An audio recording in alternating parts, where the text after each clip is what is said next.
Bom, vamos aqui começar a nossa conversa com as nossas duas convidadas de hoje, falando sobre violência no Rio de Janeiro, ou a crise de segurança no Rio. Mas antes, a gente vai chamar o repórter Tchê Oliveira, do Rio de Janeiro, que tem informações. Oi, Tchê, boa tarde. Olá, boa tarde, Tatiana. Hoje, quarto dia de ocupação da Rocinha pelas Forças Armadas, e não dá para dizer, Tatiana, que o clima é de aparente tranquilidade. Está bem longe disso. Agora há pouco, por exemplo, policiais da Polícia do Exército chegaram aqui na delegacia da Rocinha, em frente ao Estado Lagoa Barra, do outro lado de uma das entradas da favela, com um homem detido. A gente ainda não tem informações a respeito das circunstâncias dessa prisão e nem se esse homem é alvo de algum mandado de prisão expedido por conta de toda essa ocupação. Agora, Tatiana, aqui do lado de fora, onde eu estou, a gente vê os moradores circulando, o comércio aberto, mas as poucas pessoas com as quais eu consegui conversar, já que existe uma certa lei da mordaça imposta pelos traficantes em relação aos moradores, eles me contaram que lá dentro pouca gente ainda se arrisca a ficar circulando pela favela. Isso porque, quando menos se espera, o silêncio ali é interrompido pelo som de disparos, como o que aconteceu no fim da manhã de hoje na localidade conhecida como Vila Verde. Lá, Tatiana, agentes da Coordenadoria de Recursos Especiais da Polícia Civil entraram em confronto com criminosos nessa área que é cercada de mata, por onde a polícia acredita que os traficantes que participaram da tentativa de invasão no domingo passado tenham fugido. Não há informações de feridos nesse novo confronto. Até agora, o total é de 16 pessoas presas, não só aqui na Rocinha, mas também em outras partes da cidade, onde foram feitas operações como o desdobramento das ações aqui na Rocinha. 22 fuzis foram apreendidos e a Polícia Civil divulgou agora há pouco que identificou mais 14 criminosos envolvidos na tentativa de invasão do domingo passado. Com isso, sobe para 43 o número de bandidos que tiveram a identificação confirmada pelas forças de segurança, Tatiana. Obrigada, Tchê. Bom, depois da chegada do Exército na Rocinha na sexta-feira, houve registro, como bem destacou aí o Tchê, de tiroteio em outras comunidades. Então, Morro do Turano, Morro do Salgueiro. No sábado, houve tiroteio em uma das principais avenidas da Tijuca, com um jovem baleado. O ministro da Defesa, Raul Jungmann, chegou a dizer na sexta-feira que a favela da Rocinha estava pacificada, depois da chegada das tropas federais. Tudo isso tem como origem o desentendimento entre dois chefes do tráfico, a disputa pelo tráfico na Rocinha. Um dos traficantes está preso e, segundo informações do G1, a família do outro estaria negociando com a polícia a rendição desse. Quero começar perguntando para as nossas convidadas, Silvia Ramos, Olaya Hanashiro, se a prisão ou até a morte dos chefes do tráfico na Rocinha, como resultado dessa operação, resolveria o problema, professora Silvia? Tatiana, essa talvez seja a pergunta-chave. A gente se basear no que a gente está atento em acompanhar nos próximos minutos dessa espécie desse filme, né? Filme de terror para os moradores das favelas, mas olhar qual é o roteiro. Você mesma falou, vamos chamar isso de mais uma crise de segurança. A gente não sabe mais nem que nome dá, porque a gente fica muito atento ao que está acontecendo hoje, nesse instante, com o Rogério 157, com o NEM, etc., e esquece que nós tivemos uma crise idêntica há um mês atrás. E tivemos uma crise muito parecida com essa há menos de um mês. Então, assim, que esse cenário, né, que esse script da intervenção das Forças Armadas e tal, com tanques de guerra, desfilando pela cidade, soldados, etc., nós já tivemos isso. E nós estamos nos repetindo nisso aí, e a sensação que dá é que as autoridades estão inteiramente perdidas, não tem uma política nacional de segurança. O caso do Rio é um caso agudo, é uma crise aguda, mas na verdade ela não é única. Se nesse momento começar uma rebelião num presídio de qualquer lugar do Brasil, vai ser a mesma coisa, essa bateção de cabeça entre as autoridades locais e as federais. Aqui no caso do Rio de Janeiro, essa crise na Rocinha começou numa sexta-feira, a intervenção foi feita, num domingo, a intervenção foi feita só sexta-feira, então segunda, terça, quarta, semana quinta, inteira. E na sexta, né? Então, sendo que é uma crise já conhecida, né? Então, a sua pergunta é fundamental. O que adianta o Rogério 157 se render ou prenderam, mataram um bandido. É isso que o Rio de Janeiro tem assistido há muitos anos. Bandidos presos ou mortos, né? Criminosos presos ou mortos, que muita gente chama eles de bandidos, né? E daí? E o que acontece? Acontece que nós caminhamos assim até a próxima crise. Falta integração, falta políticas de segurança e não só a polícia correr atrás do crime. Sobre a bateção de cabeça a que fez referência a professora Silvia, eu queria lembrar que na sexta-feira o prefeito Marcelo Crivella se pronunciou só à noite pelo Facebook de forma bastante protocolar, quando a situação era muito grave, né, na Rocinha. Ontem ele foi até a comunidade. E enquanto moradores estão sem luz ou ficaram sem luz na parte mais alta da favela, o prefeito disse que vai aproveitar a presença do Exército ali para dar um banho de loja na Rocinha. Já o governador Luiz Fernando Pezão disse que vai mandar um projeto de lei para a Assembleia Legislativa do Rio de Janeiro, pedindo a criação de um fundo da segurança. Esse fundo seria abastecido com dinheiro dos royalties do petróleo, 5% do valor total do pré-sal. Queria saber das duas, começando pela Olaia, como é que vocês avaliam a postura do prefeito, a postura do governador, diante de mais um momento crítico no que diz respeito à segurança no Rio? Infelizmente, diante desse roteiro já conhecido, e é um roteiro bem que a Silvia bem lembrou, que é conhecido de muitos anos, o que a gente vê são essas respostas imediatas a uma crise, que é do que a gente tem vivido na segurança pública nas últimas décadas. Falta realmente um olhar sistêmico, reformas estruturais, para que a gente não viva de crise em crise buscando respostas incrementais ou respostas que passem uma sensação de segurança que a gente sabe que não é real. A pergunta que se faz é realmente quando é que a gente vai olhar segurança pública e fazer reformas que vão para lá do ciclo eleitoral, que vão além do ciclo eleitoral, que passam por um conceito de um processo mais amplo e onde a gente tenha realmente todas as esferas de governo participando. A pergunta que se faz é, a gente tem o ministro da Defesa aparecendo, onde está o ministro de Justiça e Segurança? Onde está o secretário nacional de Segurança Pública? E bem como você lembrou, assim, um prefeito se manifesta pelo Facebook, do que a gente está falando de uma situação gravíssima e que pede um chamado à responsabilidade de todas as esferas de governo. E a gente vê nesse caso do Rio a expressão de todas as falhas que a gente tem. Quer dizer, é uma falha agora, nesse momento da inteligência da polícia, que não está trabalhando bem, não conseguiu se antecipar essa situação, uma falha numa resposta, né, que demorou tantos dias para vir, e a comunidade na situação, né, de não poder sair de casa, aulas suspensas, correndo risco de vida, e a gente sabe também que essa é uma crise anunciada. Mesmo a gente pode aqui depois discutir a questão do que foi o momento da instalação da UPP, quando se tinha esperança que viesse um novo modelo, né? Um novo entendimento do que deve ser a segurança pública, do que deve ser a prestação desse serviço à população, e todas as séries de falhas e problemas e deficiências de um programa que a gente acabou voltando numa mesma situação anterior à instalação da UPP. Professora Silvia. Ficou pela metade a UPP? O projeto da UPP? O projeto não se desenvolveu, digamos assim. A sua concepção, que funcionou por um tempo nas primeiras 10 ou 15 comunidades onde ela foi instalada, nas favelas menores, na Zona Sul, onde teve todo um cuidado e onde de fato houve um policiamento que nós chamamos de proximidade, que é um policial que baseia sua presença na legitimidade, não na força. Bom dia, boa tarde, sendo conhecido pelos moradores, os moradores conhecendo os moradores, etc.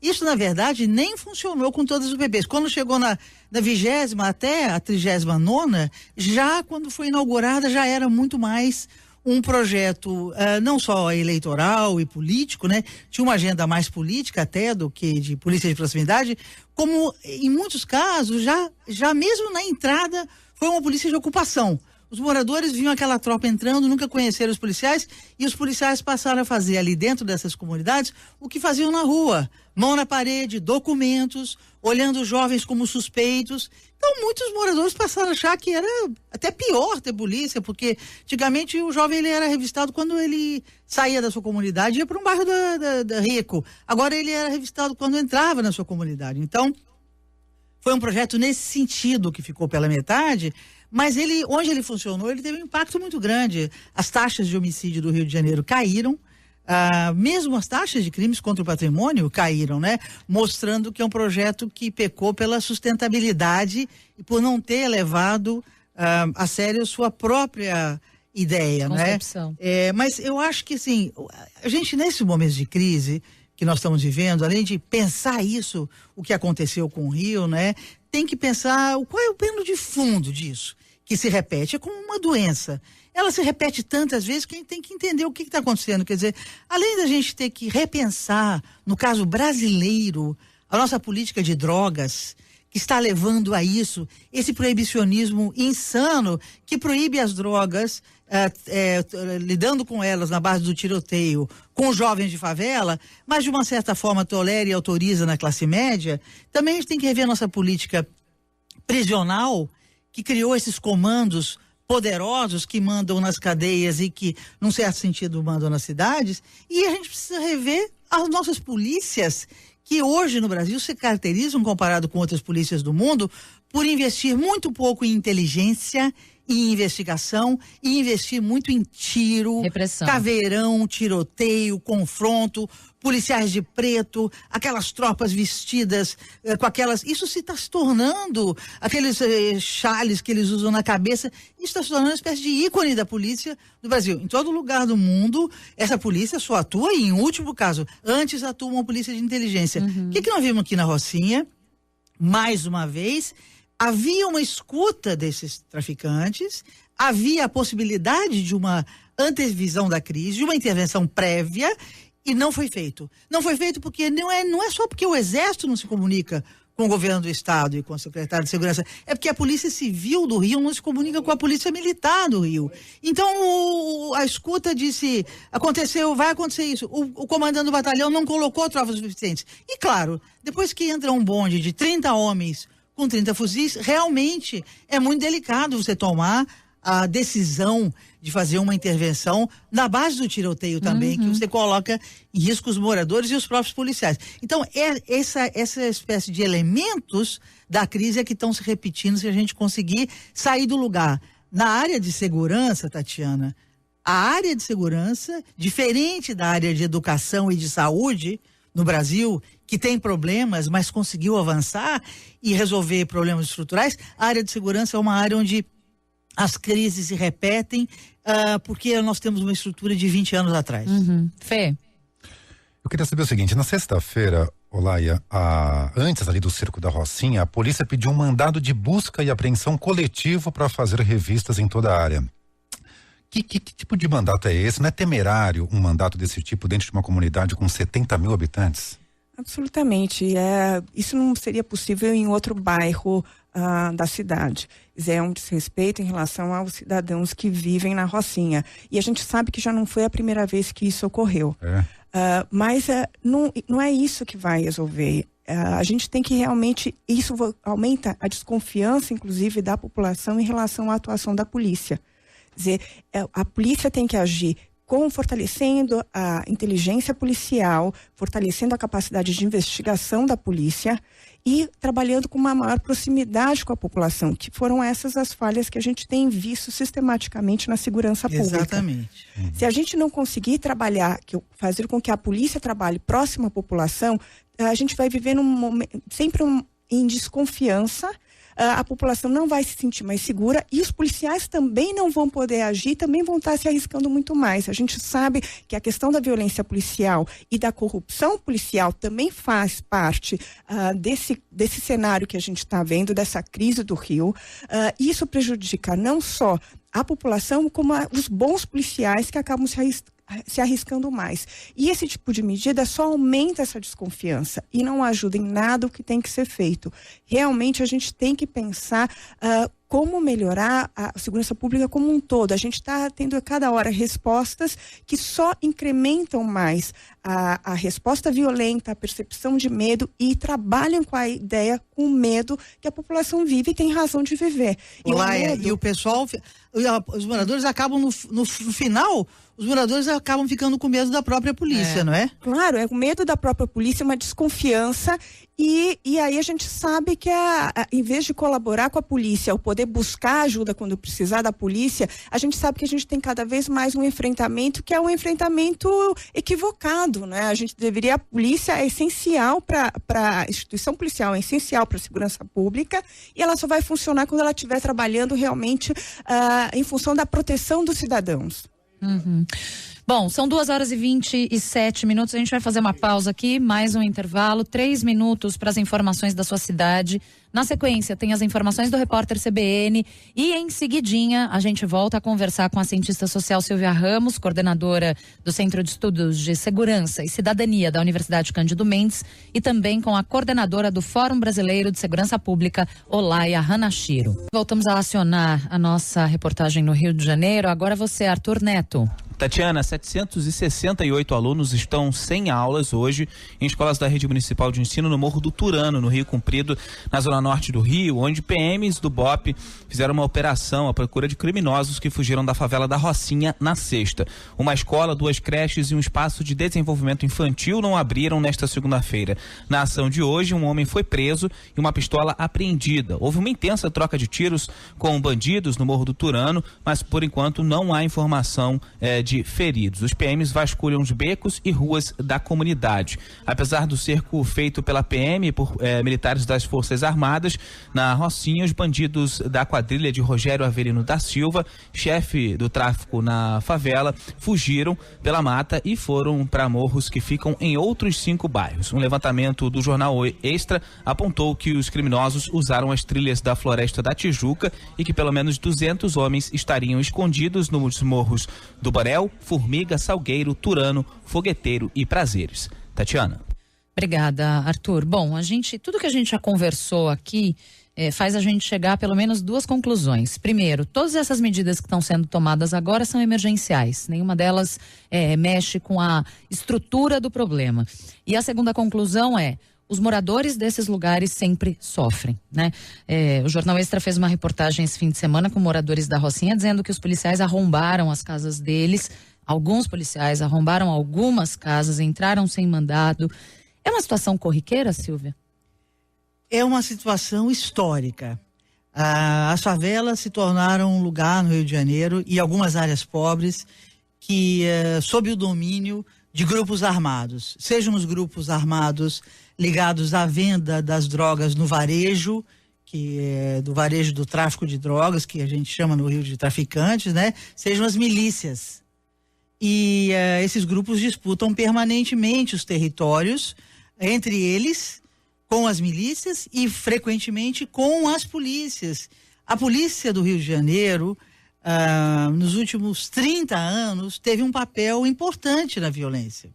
Quer dizer, quando você tem uma situação de violência que não muda, de violência e de criminalidade que não muda, você precisa mudar a polícia. Uhum. Isso não é um problema só do Rio de Janeiro. Essa aí é uma máxima mundial sobre o crime. Todas as experiências que nós conhecemos de cidades e lugares que afundaram na violência, para que houvesse mudança, foi necessário fazer mudanças na polícia. E a polícia do Rio de Janeiro não muda há 20 anos. Nossos batalhões são os mesmos, são ainda daquela época pré-república, são aqueles batalhões panóticos antigos, alguns até de madeira. Quando você vai entrar ali, você tem um cidadão, tem um policial lá anotando o número do seu veículo numa prancheta marrom escura. Aquilo vai para um papel que não tem controle nenhum, não tem câmeras dentro dos batalhões, não tem câmeras na sala de reserva das armas, onde os policiais pegam todos os dias as armas e pegam as munições. Imagina se uma padaria dependesse de você anotar sorvete por sorvete, paçoca por paçoca o que está saindo. É assim na Polícia do Rio. Não tem nenhum sistema. O sistema não é que o policial é corrupto porque ele é da natureza corrupta, o do Rio de Janeiro mais do que outros lugares do Brasil ou do mundo, é porque tem um sistema que favorece a informalidade, a improvisação, a falta de controle, a falta de comando e, claro, que favorece aquele policial que vai transferir as suas munições para os criminosos. Tatiana, os criminosos que a gente está ouvindo no Rio de Janeiro não estão economizando. Fuzil entra uma vez, ele entra uma vez com uma caixa de munições. Quando os criminosos ficam trocando tiros à vontade, sem nenhuma economia, você sabe o seguinte, o fuzil já entrou, mas as munições estão tendo fluxos permanentes de entrada nas favelas. Se não fosse, eles estão atirando como a polícia. A polícia tem fluxos. Acabou aquela munição daqueles policiais ali na ponta, eles mandam ir buscar no batalhão. Então os criminosos estão assim no Rio de Janeiro inteiro, altamente armados. É bastante provável que parte dessas munições venha da polícia.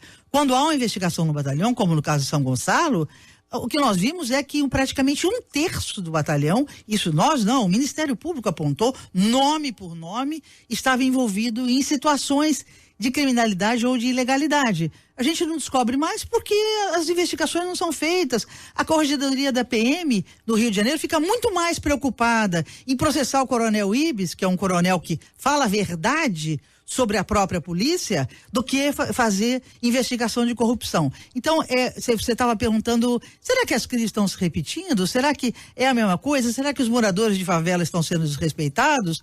Nós estamos dizendo, é isso, é verdade, é isso, e o que é preciso para sair disso? E uma das coisas que é necessária é mudar a polícia do Rio de Janeiro e investir muito mais em políticas de inteligência, de investigação. Criminoso não sabe investigar.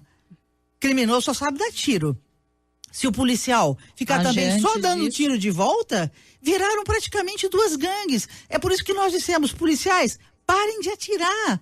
Parem de atirar na frente das escolas, parem de expor os moradores, os jovens e as crianças, os moradores de favela, e parem de se expor à violência. Não é por acaso que o Rio tem a polícia que mais mata e mais morre. Mas nesse caso, parem de atirar, eles, imagino que na cabeça dos nossos ouvintes acabou de passar assim, mas se eles não atirarem para matar, eles vão morrer.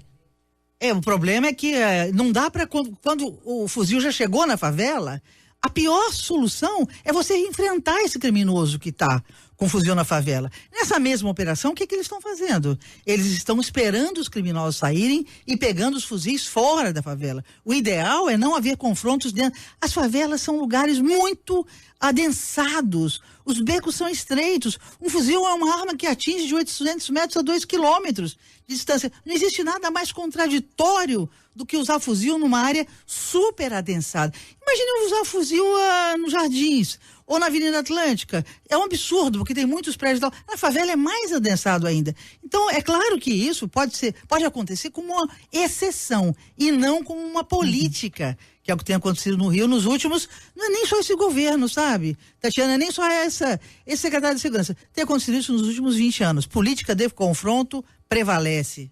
Fernando. Bom, eu estava conversando com a Olaia aqui no intervalo sobre essa questão do fuzil, né? Por que parece que é importante, é emblemático apreender fuzis. E eu me lembro que agora em agosto, logo após uma operação aí no Rio de Janeiro, das Forças Armadas, o ministro da Justiça, Torquato Jardim, fazia um balanço, mas aí no final ele lamentava porque nenhum fuzil tinha sido apreendido. Bom, a gente informou agora há pouco que 22 foram apreendidos e o próprio ministro Raul Jungmann, ministro da Defesa, defende uma punição mais dura para quem portar o fuzil. Olá, por que tem por que o foco é fuzil?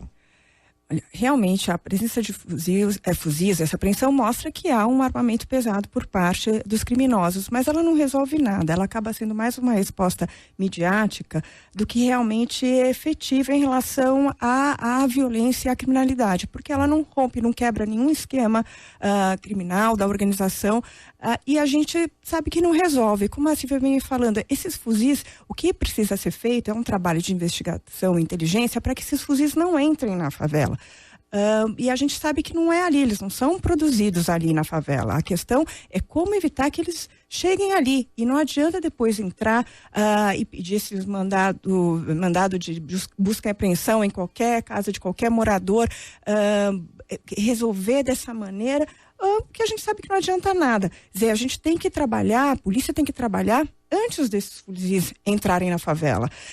E a outra questão fundamental é pensar que a gente precisa pensar segurança pública para além da polícia, mas realmente, enquanto a gente não tiver uma mudança, uma reforma das instituições policiais, onde se tenha uma clareza de que a segurança pública é um serviço como outros serviços públicos com as suas especificidades, mas que tem que ser transparente, prestar conta à população, a gente não vai mudar essa situação.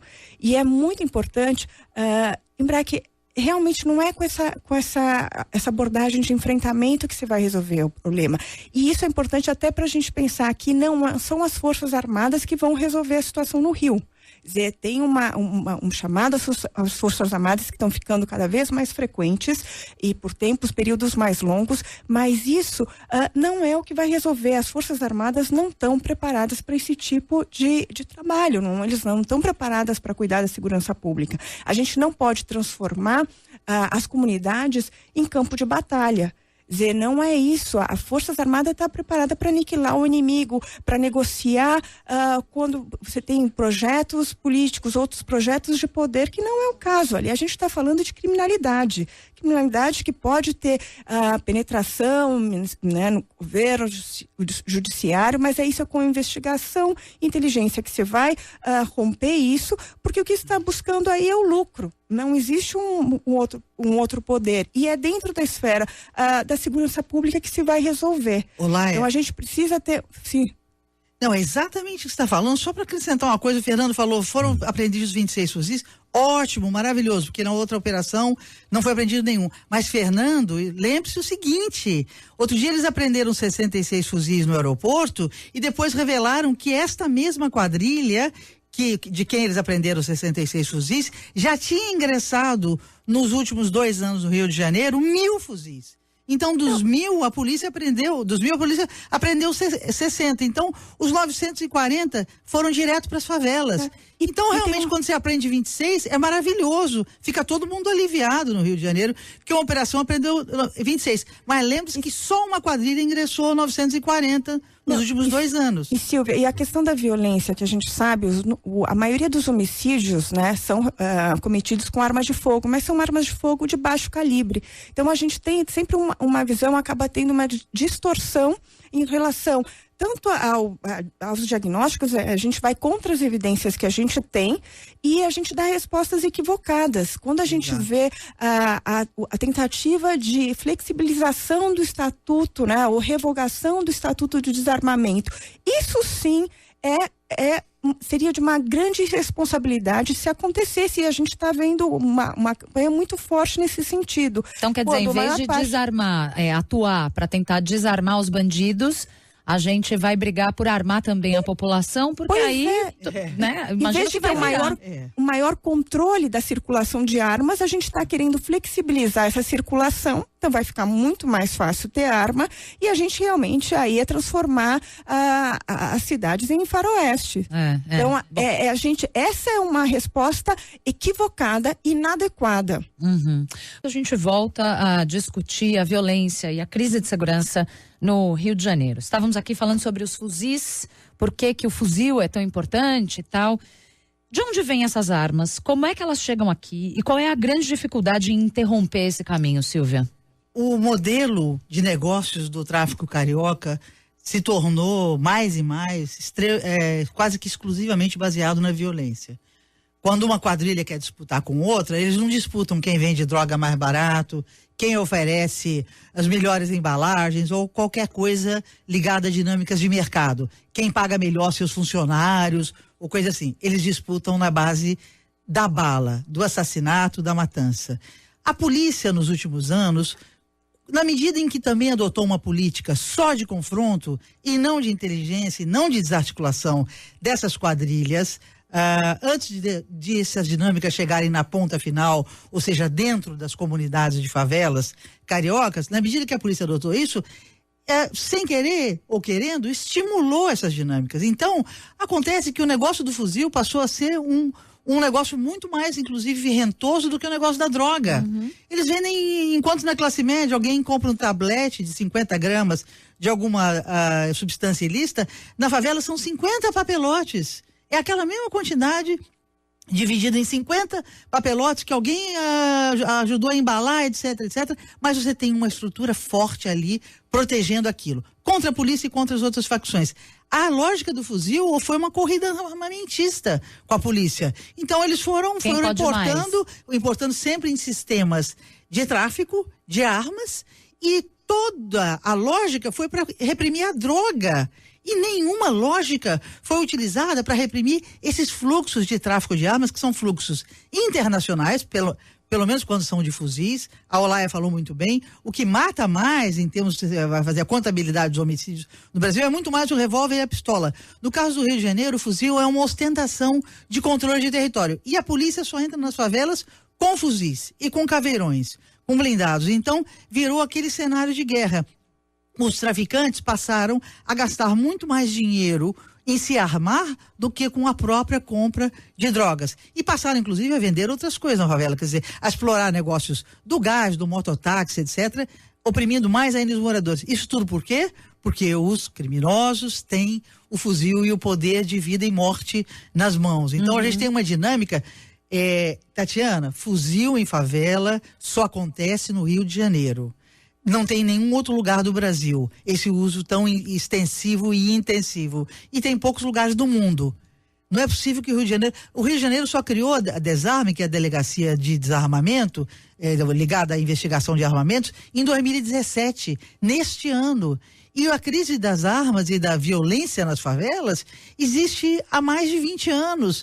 A UPP, quando foi criada porque um criminoso deu um tiro num helicóptero e derrubou o helicóptero com uma arma que derruba helicópteros de uma favela do Rio de Janeiro. Foi por isso que foi criado o UPP. No entanto, as UPPs chegaram, passaram, voltaram e agora só em 2017 a gente criou uma delegacia para investigar fuzis. Não é para combater fuzil com fuzil, porque no meio desse combate está o morador de favela e muitas vezes o próprio policial. Olaya, qual é a grande dificuldade em interromper esse caminho das armas até os traficantes? Eu acho que falta a gente olhar realmente para o modelo de segurança pública que a gente tem. A gente não trabalha, assim, cada vez se investe menos nesse trabalho de inteligência, isso que a gente está insistindo aqui, né, e de investigação, que é onde você consegue realmente desfazer essas organizações criminosas. E não nessas apreensões que a gente vê. O mesmo acontece em relação às drogas. E aqui eu acho que é um ponto fundamental, que é um problema de toda a sociedade, que a gente vai ter que discutir, é a questão da nossa política de drogas. Eu quero falar sobre isso ainda. Essa política não deu certo em nenhum país do mundo e claramente não está dando certo no Brasil. A gente não diminui o consumo. E o que a gente tem feito é cada vez mais aumentar a violência, a criminalidade, aumentar, né, uma política de encarceramento em massa.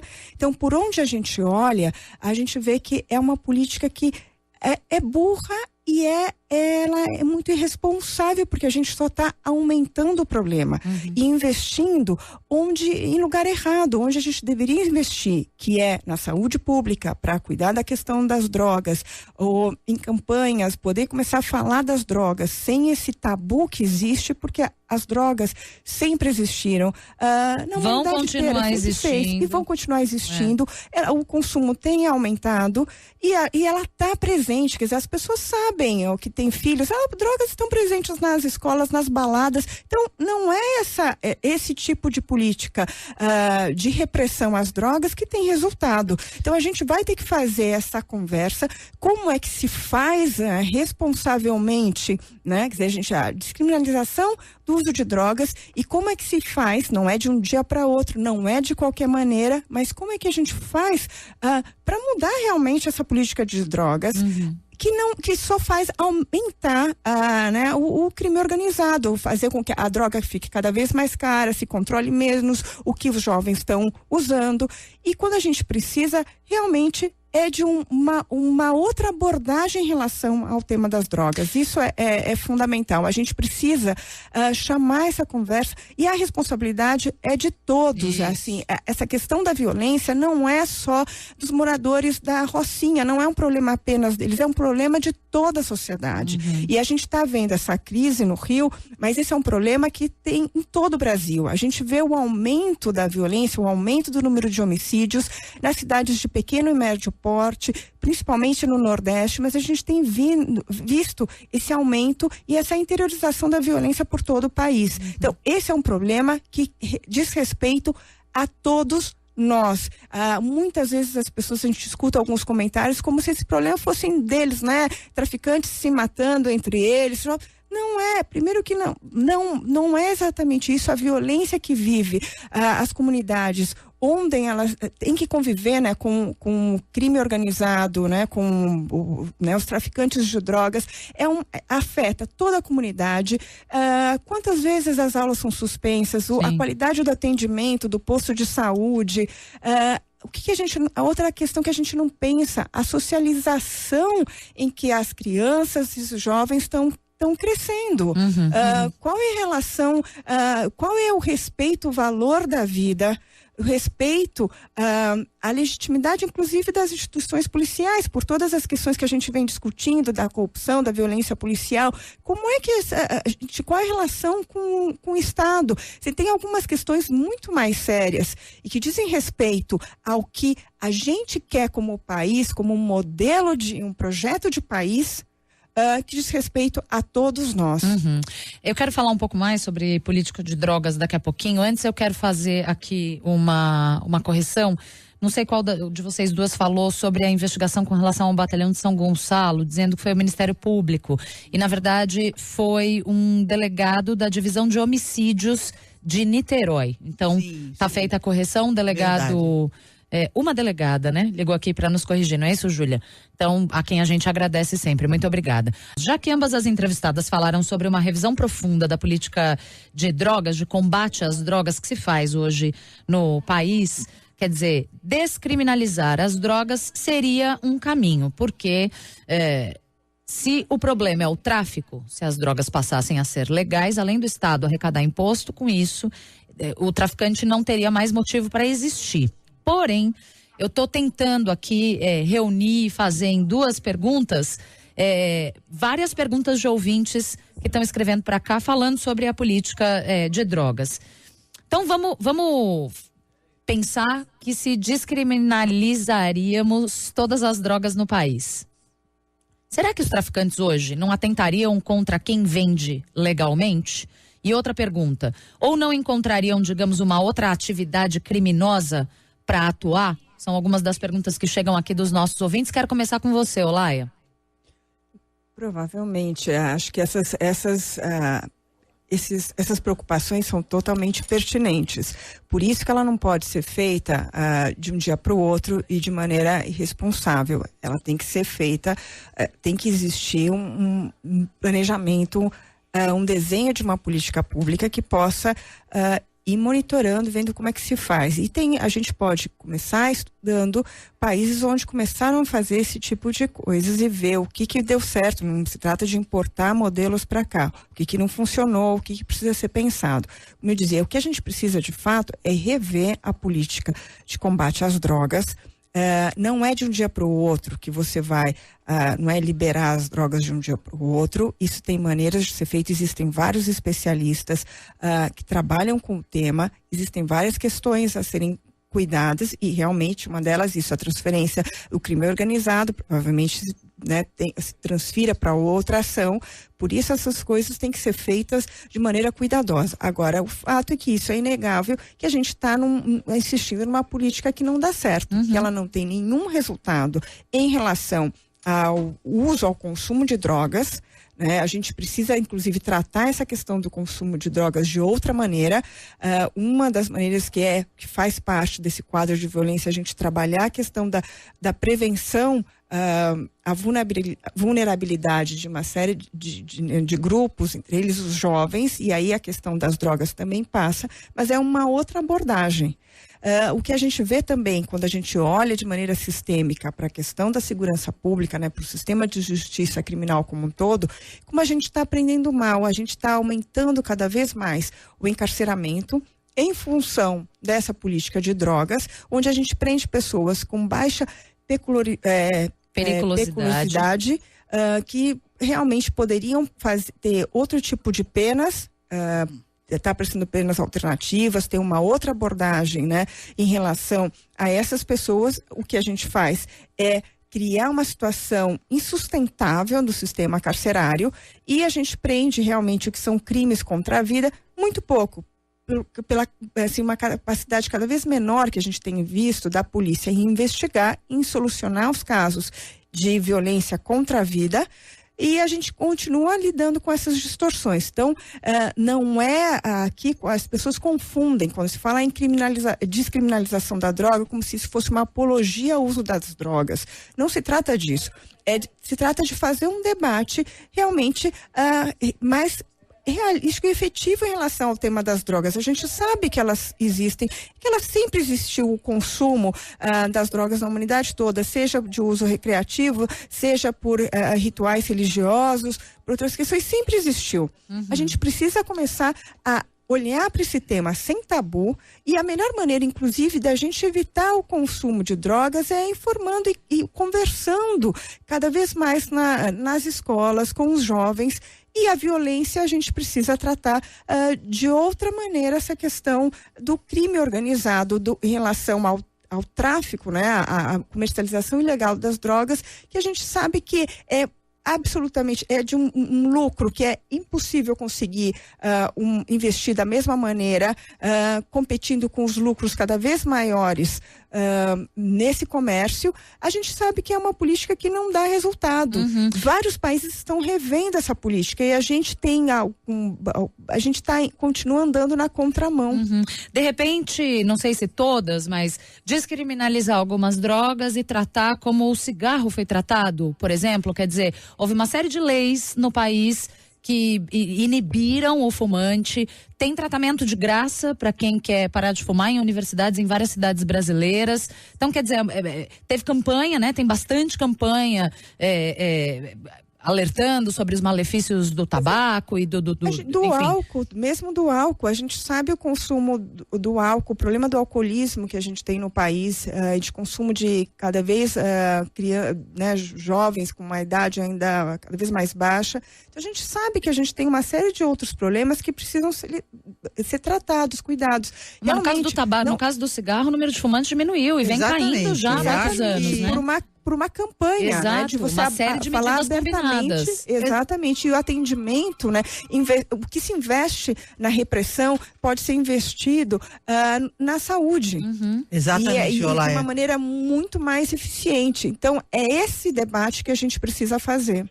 Quando a gente fala de descriminalizar, é tirar da esfera do crime e passar para a esfera da saúde, da educação, da prevenção, da regulamentação, porque uma coisa que é criminal não tem regulamentação nenhuma, não tem nenhum tipo de legislação em torno dela. Então, a ideia é, de uma certa forma, sabe, Tatiana, é tratar como nós já tratamos nas classes médias.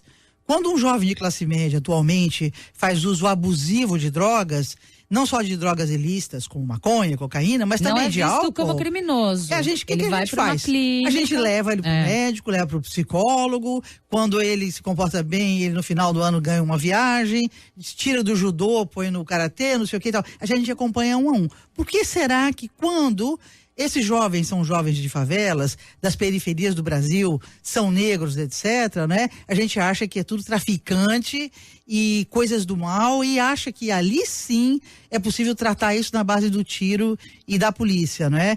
E essa lógica, né? O Laia estava explicando muito bem, essa lógica ela é perversa para a própria polícia. Sim. Hoje alguns policiais estão percebendo, estão reconhecendo que a polícia entrou num jogo insano de tratar a droga nas áreas pobres das cidades, com jovens de periferia e de favela, geralmente negros, na base da violência, e que não só isso, quer dizer, que você tira a legitimidade e o respeito ao trabalho da polícia, né? Mas você expõe essas populações e expõe os próprios policiais a esta lógica de guerra, onde você tem um problema. A droga não é a droga que está gerando a morte, é o combate à droga, esta guerra às drogas que está gerando a morte. Isso é possível mudar, isso não é uma utopia e nós precisamos mudar. Como o Laia está falando, nós não vamos ter solução para os problemas da violência do Brasil. São 60 mil homicídios por ano no Brasil.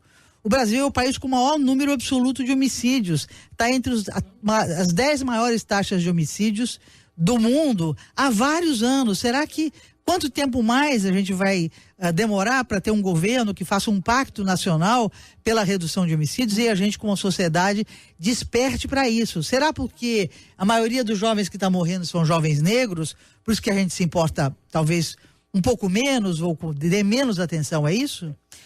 Fê. Bom, eu queria colocar aqui uma questão de um ouvinte. Ele quer colocar aqui São Paulo nesse debate. Ele conta o seguinte: São Paulo tem um tráfico e armas tão significantes como no Rio de Janeiro, mas ao contrário do Rio, o crime em São Paulo é realmente organizado, tem apenas um dono, todo mundo sabe quem é, conta ele aqui. Já o Rio, cada morro tem 1 ou 2 donos, aí brigam entre si e perde o controle. É horrível imaginar que tenhamos em São Paulo algo tão institucionalizado. E pegando isso como um gancho, no Rio de Janeiro tem várias facções, né? Tem a ADA, Amigos dos Amigos, tem o TCP, Terceiro Comando Puro, tem o Comando Vermelho e tem personagens que, entre aspas, ficam famosos, né? A gente fala do NEM, fala de Rogério 157, Menor P. Olha, que diferenças são essas entre São Paulo e Rio de Janeiro? Por que isso acontece? Bom, a gente tem que olhar um pouco a evolução do crime organizado. Eles deram de maneiras diferentes em São Paulo e Rio. E também tem a questão a questão demográfica, onde você tem realmente no Rio bairros pelo contorno dos morros e as divisões pelas lagoas. Você tem uma outra realidade, mas muito em função de como se deu essa evolução do crime organizado. Aqui em São Paulo, como a hegemonia de um grupo, você tem menos disputa territorial. Uhum. E é menos visível porque você tem um distanciamento, né, das periferias, onde você tem o domínio do PCC, no caso, do que é no Rio, onde você tem os morros e os bairros centrais muito próximos. Então tem essa questão, o que não quer dizer que melhore a situação de violência nas periferias de São Paulo. Você não tem essa disputa pelo tráfego, pelo território, né, no comércio local, mas não quer dizer que haja realmente uma situação tranquila e onde você não tem uma imposição de uma certa ordem a partir da força. Fernando. E também não quer dizer que não exista um enfrentamento entre a polícia e esses crimes organizados que expõem à violência uma parcela muito grande da população. A gente vê os números de letalidade policial em São Paulo são muito altos, da mesma maneira que o número de policiais mortos também é muito alto. Então, isso revela que a gente não tem, pode não ser o mesmo tipo de cenário que a gente tem no Rio, mas isso não quer dizer que a gente tenha um cenário de tranquilidade nas periferias de São Paulo. Fernando, eu acho que a gente tem que considerar também, além do que a Olaia já mencionou, a política de encarceramento ocorrida em São Paulo nos anos 90 e nos anos 2000 favoreceu enormemente o surgimento do PCC, da facção, né, chamado O Partido. Houve um hiperencarceramento, multiplicação absurda no número de prisões. O PCC surgiu para reivindicar melhores condições aos detentos dentro da cadeia. E no movimento que veio no Rio de Janeiro, que surgiram nas favelas e passaram depois a ter importância dentro das prisões. Em São Paulo, o PCC surgiu dentro da prisão e passou depois a ter algum tipo de controle nas periferias, nos bairros, de onde eram oriundos a maioria dos presidiários, né? Quando você tira um garoto de um bairro na periferia do Brasil e joga ele dentro de um presídio porque ele está com uma quantidade pequenininha de drogas, vocês sabem que às vezes esse garoto chega até sem sandália, né? Aí ele chega ali, ele não tem nada, ele tá sem o telefone celular dele, não pode nem ligar para a mãe, ele tá até sem sandália, ele não tem nem como ir ao banheiro na cadeia. Então alguém o acolhe. Quem o acolhe? Primeiro eles dão uma sandália para ele utilizar ali. Depois dão alguma roupa, depois dão um acolhimento e depois dão um advogado. Mas a lógica é muito parecida com o que acontece com os chefes do tráfico nas comunidades, não? Exatamente. Quer dizer, ocupa o vácuo deixado pelo Estado. Exatamente isso. Esses meninos, esses garotos, que um menino de classe média que é preso com uma quantidade de drogas, a mãe sai correndo, vem com um advogado e ele vai receber a sentença fora da cadeia. Esse menino, ele às vezes demora 10, 15 dias para poder se comunicar com alguém, não tem nem como falar com a família, né? Então, em São Paulo, a política de hiperencarceramento levou a isso. O Rio de Janeiro é uma situação intermediária. Se você vai em Minas e em outros estados do Brasil, você tem praticamente uma facção por rua. Você tem um comando por rua, é a gangue da rua tal contra a gangue da rua tal. Aqui no Rio de Janeiro você tem esses 3 ou 4 comandos, agora está havendo uma reorientação, né? E a proliferação de donos das ruas aumenta as mortes, porque potencializa os confrontos, né, entre as facções. E aqui no Rio você tem um negócio um pouco mais organizado do que uma gangue por rua, mas você tem 3 facções muito fortes e poderosas que se enfrentam em relação aos territórios de forma brutal e levando muitas vidas. Eu tenho mais uma pergunta, eu vou pedir para que vocês respondam em 30 segundos. Eu espero que a resposta caiba aí. Bom, me parece que o diagnóstico dos problemas de violência do Rio de Janeiro é claro, né? Pela nossa conversa aqui nessa última 1h30. São questões estruturais. Passa por um monte de coisa, inclusive pela falta de ligação entre vários entes do Estado. Por que nada é feito sobre eles? Quero começar com a Olaia. Eu acho que o custo político de lidar com a segurança pública é muito alto. E muitas vezes se pensa apenas no ciclo eleitoral. Não se pensa em políticas que vão para além do ciclo eleitoral. E as respostas efetivas para esse tipo de problema e na área de segurança pública, a gente tem que pensar a longo prazo. Uma das coisas que a gente está vendo no Rio, que aconteceu com a UPP e que é um problema na área de segurança pública, é que a gente, como uma política pública, que também acontece em outras áreas mais gritante na área de segurança pública, a gente precisa de diagnósticos para trabalhar com evidências claras e não trabalhar com medo das pessoas ou respostas apenas em uma situação de crise, monitorar, desenhar, para poder desenhar uma política pública, fazer um monitoramento dessa política, uma avaliação para ver o que ela precisa ir sendo mudada e orientada. E é isso que vai funcionar, a gente entender isso também como um processo. A gente está falando de vários temas e vendo a conexão de várias questões, e é por isso que a gente precisa entender como um processo, porque não adianta a gente ir com uma resposta incremental. Mesmo voltando só um pouquinho à questão dos presídios, a gente pensa, para pensar inclusive o surgimento do PCC, a gente tem que pensar o massacre do Carandiru. Sim. E tudo que veio em função de simplesmente as pessoas olharem as prisões, se negarem a lidar com o problema e vocês que resolvam lá dentro. E é isso que a gente não pode fazer, a gente tem que chamar a responsabilidade. Todas as esferas de governo, a gente precisa começar a trabalhar com prevenção e prevenção à violência, e a gente precisa ter políticas públicas desenhadas de maneira adequada. Tá, Olá, eu vou precisar te interromper. Então, só para dizer, é uma responsabilidade de todos nós também, é um problema de todos nós. Silvia, rapidinho. Rapidinho. Nenhuma resposta que seja baseada na crise de hoje vai resolver. Nós não tivemos ainda propostas e projetos que são para fazer efeito daqui 3, 4, 5 anos. O primeiro é a força-tarefa de investigadores, um grupo de elite no Brasil para conhecer tudo sobre o crime organizado, escutas, parada de fluxo de armas e de munições nas periferias e favelas do Brasil, estancamento dessas mortes, dos 60 mil homicídios, com políticas de prevenção e de antecipação em relação ao crime organizado. Em relação às polícias, valorização do policial que está na ponta e respeito à vida. Silvia Ramos é cientista social, coordenadora do Centro de Estudos de Segurança e Cidadania da Universidade Cândido Mendes.